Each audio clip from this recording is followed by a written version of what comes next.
प्यारे दोस्तों, आप सभी का मेरे YouTube channel online Hindi teaching with Shiv sir में आप सभी का बहुत बहुत स्वागत है।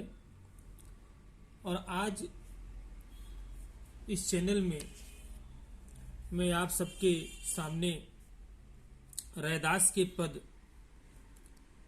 प्रभु जी तुम चंदन हम पानी, इसको आज हम पढ़ेंगे और पढ़कर इसका जो है हम सभी भावार्थ समझेंगे। रैदास भक्ति काल, इसे हम पूर्व मध्य काल भी कहते हैं, उस भक्ति काल में एक बहुत ही प्रसिद्ध संत कवि थे और निर्गुण ज्ञान मार्गी शाखा में इनका नाम आता है। जिस प्रकार हम कबीर को जानते हैं, दादू को जानते हैं, इसी प्रकार रैदास एक निर्गुण ज्ञान मार्गी शाखा में एक बहुत ही प्रसिद्ध संत रहे हैं, जिनका जीवन स्तर बहुत ही साधारण था और एक मोची परिवार में इनका जन्म हुआ था। लेकिन कम शिक्षा और गरीबी की हालत में होने के बावजूद भी परमात्मा से प्रेम इनके जीवन का लक्ष्य था और इन्होंने अपने सभी रचनाओं में भगवान से अनन्य भक्ति भाव, भगवान के प्रति अनन्य निष्ठा ही इनके पूरे भक्ति के मूल केंद्र में हम देखने को मिलता है।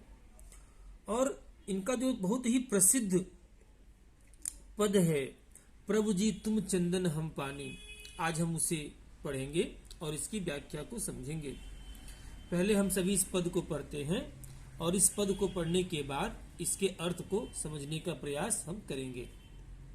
देखेंगे लिखा हुआ है, थोड़ा सा संगीतात्मक रूप से पढ़ेंगे, क्योंकि संतों की जो रचनाएं होती हैं वो संगीत में लयबद्ध होती थी और संगीत कविताओं के भाव को समझने में, उन्हें आत्मसात करने में एक बहुत ही सुंदर भूमिका निभाता है। इसलिए हम इस पद को संगीतबद्ध ढंग से थोड़ा पढ़ेंगे तो हमें जल्दी कंठस्थ हो जाएगा। कविता को सुनेंगे।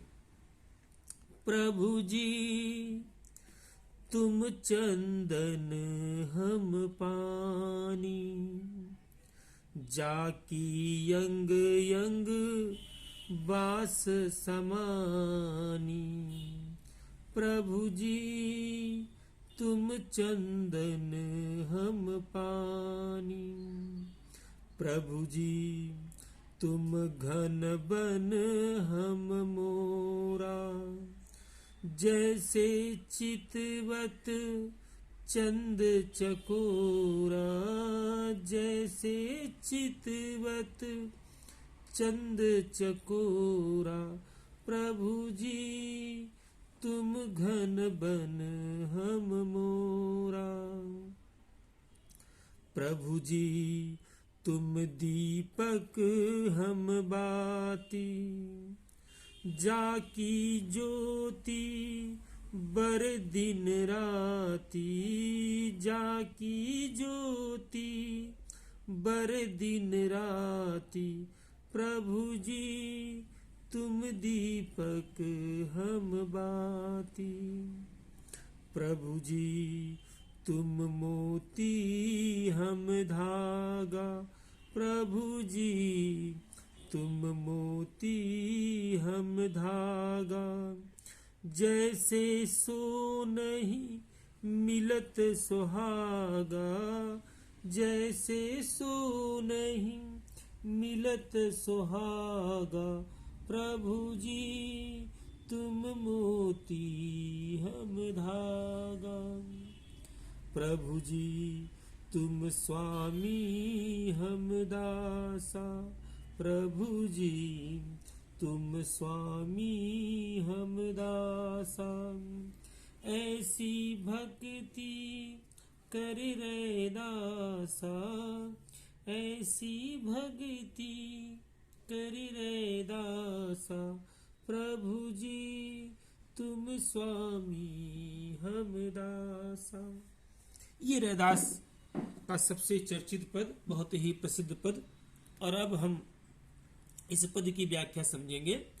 इस पद का प्रसंग क्या है? इस पद का प्रसंग यह है कि रैदास भगवान के प्रति अपनी अनन्य भक्ति का प्रदर्शन कर रहे हैं। अनन्य भक्ति भावना, भगवान के प्रति उनकी अनन्य भक्ति भावना की यहाँ पर हमको दर्शन होते हैं। और संत कवि रैदास ज्ञान मार्गी शाखा में आते हैं, लेकिन उनके अंदर भगवान के प्रति अनन्य प्रेम की भावना ये बहुत ही बलवती रूप में है। इनकी सभी कविताओं में हम ये देखने को मिलता है। क्या कह रहे हैं? कह रहे कि प्रभु जी, यानी भगवान को कह रहे हैं, प्रभु जी तुम चंदन हम पानी, कि हे प्रभु, यहाँ पर रैदास भगवान की और अपनी की तुलना कर रहे हैं। भगवान और भक्त की तुलना की गई है। संदर्भ में आप इसको भी समझेंगे कि यहाँ पर भगवान और भक्त की तुलना की जा रही है। भगवान और भक्त के संबंधों की बात की, तुलना नहीं लिखेंगे, लिखेंगे भगवान और भक्त के माधुर्य संबंधों की चर्चा यहाँ पे की जा रही है। ये यहाँ पर कर रहे हैं, भगवान और भक्त के माधुर्य संबंध की बात कर रहे हैं। कह रहे कि प्रभु जी तुम चंदन हम पानी। चंदन आप जानते हैं, चंदन का प्रेम बहुत ही सुगंधित होता है, चंदन का पेड़, और अक्सर सुगंधित कार्यों के लिए उसका इस्तेमाल किया जाता है। जब उसे पानी में रगड़ा जाता है तो पानी में भी सुगंध आ जाती है। इसीलिए कह रहे कि हे प्रभु आप चंदन के समान हो और हम पानी के समान, यानी भक्त पानी के समान होता है। अगर परमात्मा का गंध, परमात्मा की सुगंध, परमात्मा का स्पर्श उसे मिल जाए, परमात्मा की अनन्य भक्ति भावना उसे मिल जाए, तो वह भी सुगंधित बन जाता है। इसीलिए कह रहे जाकी अंग अंग बास समानी। बास का मतलब होता है सुगंध, ध्यान देंगे, बास का मतलब होता है सुगंध, कि हे प्रभु अगर आपका स्पर्श हमें मिल जाए तो हमारा भी अंग अंग सुगंधित हो जाएगा। समानी मतलब समान। कह रहे प्रभु जी तुम घन बन हम मोरा, कि हे प्रभु आप बादलों के जंगल हैं। घन मतलब बादल, वन मतलब जंगल, बादलों के जंगल के समान है, यानी घने बादलों के समान है। और हम यानी मैं मोर के समान है। जैसे जिस प्रकार घने बादलों को देखकर मोर हर्षित हो जाता है, उसी प्रकार आप परमात्मा को देखकर मैं आत्मा खुशहाल हो जाती हूँ। जैसे चितवत चंद चकोरा। चितवत का मतलब होता है देखना, चितवत का मतलब होता है निहारना, कि हे प्रभु जिस प्रकार चंद माने चंद्रमा को देखकर चकोर, चकोर पक्षी हमेशा निहारता रहता है। चकोर पक्षी का उल्लास, उसकी खुशी इस बात में है कि हमेशा वो चंद्रमा का दर्शन करता रहे। ठीक उसी प्रकार मोर का उल्लास बादलों को देखकर होता है। इसी प्रकार आत्मा का उल्लास अपने प्रियतम परमात्मा को देखकर होता है। अगला उदाहरण देते हैं। प्रभु जी तुम दीपक हम बाती, कि हे प्रभु आप दीपक के समान हो और मैं बाती के समान हूँ। इस प्रकार दीपक और बाती का संबंध होता है। बिना बाती के दीपक नहीं होता। इसी प्रकार भगवान कह रहे कि हे प्रभु बिना भक्त के भगवान का कोई अस्तित्व नहीं है। जाकी ज्योति बड़े दिन राती, कह रहे कि ये ज्योति जो है रात दिन आत्मा को प्रकाशित करती रहती है। अगले लाइन में कह रहे हैं प्रभु जी तुम मोती हम धागा, कि हे प्रभु आप मोती के समान हैं और हम धागा के समान हैं। मोती और धागे का अंतर संबंध आप जानते हैं कि धागे के बीच में ही मोती को पिरोया जाता है, तब जाके उस मोती की जो कीमत होती है वही कीमत धागे की भी बन जाती है। उसी प्रकार एक और एग्जाम्पल दे रहे हैं, जैसे सोना ही मिलत सुहागा, जैसे सोने में सुहागा मिल जाता है। आप जानते हैं कि सोने को शुद्ध करने के लिए, जो सोना होता है उस सोने को शुद्ध करने के लिए सुहागा एक प्रकार का पदार्थ होता है, उसे सुहागा में मिलाया जाता है। उसे सुहागा में जलाने पर सोना निखर जाता है, उसमें चमक आ जाती है। लेकिन सुहागा भी सोने के दाम बिकना शुरू हो जाता है, क्यों? उसमें उस सोना के साथ मिलकर उसकी भी कीमत बढ़ जाती है, उसकी वैल्यू बढ़ जाती है। उसी प्रकार कह रहे हैं रैदास कि हे प्रभु मुझे अपने साथ मिला लो, ऐ मेरे प्रियतम मुझे अपने साथ मिला लो। ऐसे करने से क्या होगा? ऐसे करने से यह होगा कि भगवान के आनंद के साथ अगर मनुष्य का आनंद मिल जाए तो वह भी भगवान के जैसा आनंदित होता रहेगा दिन प्रतिदिन। अंतिम लाइन बता रहे कि प्रभु जी तुम स्वामी हम दासा, हे प्रभु आप स्वामी हैं और मैं दास हूं। कह रहे रैदास, ये रैदास की समर्पण भावना की पराकाष्ठा है। कह रहे कि ऐसी भक्ति करे रैदासा, कह रहे कि मैं ऐसी भक्ति करना चाहता हूं जहां आप स्वामी हैं, मैं दास हूं। आप मोती हैं, मैं धागा हूं।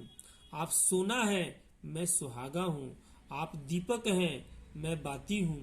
और आपकी ज्योति से मेरे रात दिन दोनों प्रकाशित होते रहेंगे। मेरे सुख दुख, दिन रात का यहाँ पर संबंध सुख दुख से है। आप घन बन यानी बादलों के समूह हैं और हम क्या हैं? मोर हैं। आप चांद हैं, हम चकोर हैं। आप चंदन हैं, हम पानी हैं। तो इस प्रकार भक्त और भगवान के बीच जो अनन्य प्रेम की भावना होती है, रैदास जी ने अपने इस सुंदर से पद में दिखाने का प्रयास किया है। इसको आप बहुत सुंदर तरीके से समझें, इसके शब्द के अर्थों को आप समझ जाएंगे और बहुत ही प्यारा ये पद है। तो आज हम इसे यहीं पर विराम देते हैं। और अगर आपको ये वीडियो अच्छा लगा हो तो निश्चित रूप से आप इसे लाइक करें, शेयर करें और अवश्य ही अवश्य आप इसे सब्सक्राइब करें। बहुत बहुत धन्यवाद।